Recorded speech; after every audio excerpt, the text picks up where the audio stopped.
আমি কি ভুল দেখলাম, নাকি সত্যিই কিছু আছে?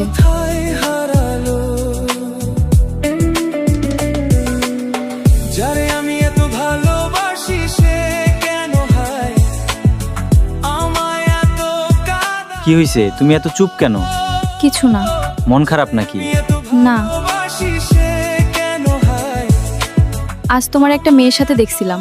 ও সাহায্য চাইছিল। তুমি ছাড়া আমার জীবনে আর কেউ নাই। আমি অনেক ভয় পাইছিলাম।